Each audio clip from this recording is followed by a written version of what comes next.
As much as some artists may think art to be an independent construct, the creation of a work of art cannot escape the individual and the society in which it is created. By its very nature, it must reflect the person creating it and the social context in which that person has lived. Society evolves, and in those changes, the individual formulates his or her concepts in a reaction to what occurs in that society. With this in mind, I decided to create a piece around the concept of democracy, as it seems to have in recent years come into question. The question of how we should govern ourselves has been in a state of flux since the concept of how to create rules for groups of people began. The crux of the flux, so to speak, seems to come down to whether we allow the decision of who is to formulate the laws of governance to lie in the hands of the few or of the many. In earlier forms of mass social groupings,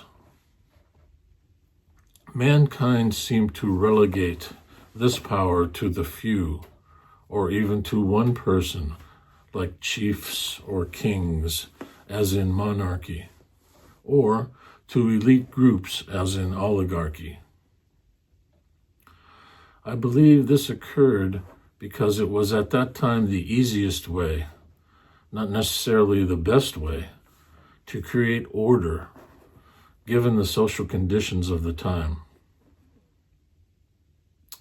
Unfortunately, history has seemed to show us that this form of governance ultimately leads to personal or collective bias, usually in the favor of the individual or the small groups who are themselves in power. Furthermore, the desire for them to maintain and or extend that seductive power has led to most of the instances of extreme violence our history contains. When individuals became more self-sufficient as modern society and technology evolved, the desire to have the individual's own voice participate in the determination of governance grew. The concept of consensus governance began to proliferate. Many modern-day nations leaned toward some form of democratic as opposed to autocratic rule. However, as I said, we remain in a state of flux. Powerful autocrats or autocratic groups still rise to and fall from power. My desire to create a piece of music that expressed both in content and intent a positive view for what I believe is a superior form of creating rules for a society.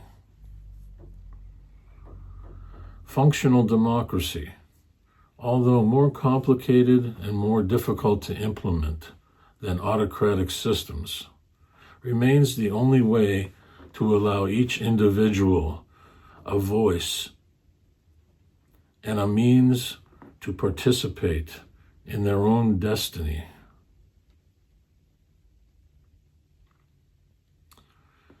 How I decided to apply this concept to musical form was as follows.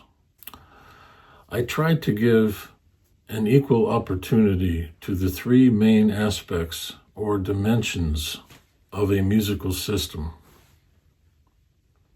This meant that each aspect had to be included in equal measure, despite the diversity of their qualities.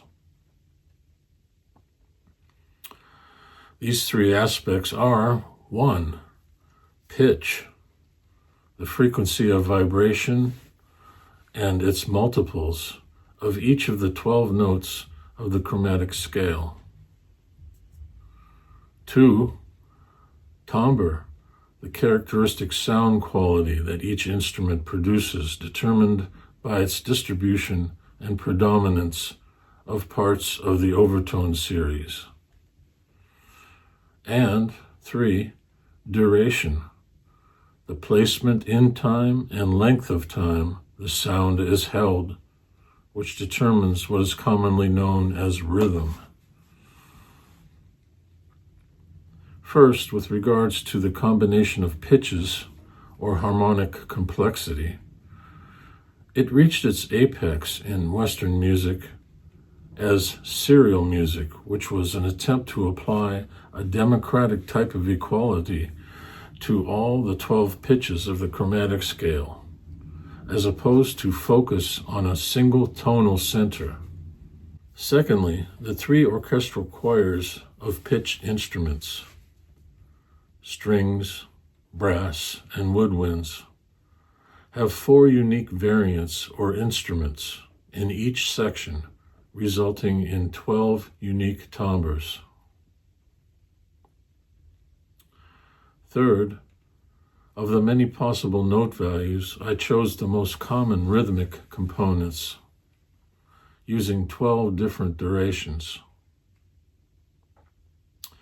The equal inclusion of these 3 musical aspects combined results in 12 to the 3rd power, or 1,728 sonic elements that I would come to use in composing this piece. Lastly, to further reinforce the concept of 3-dimensionality, the piece is divided into 3 sections, each of which represents different sized groupings related to the implementation of the democratic process. The first section, entitled Opinions, relates to each single individual's point of view, in this case, each individual instrument in a solo context. The second section, entitled Conversations, exemplifies the exchange of ideas between different sized groupings, represented by musical duos, trios, quartets, and sextets. The third and last section, entitled Democracy at Work, combines all 12 instruments in an attempt to show how complex and difficult, but yet extremely rewarding, the application of democracy can be to a society.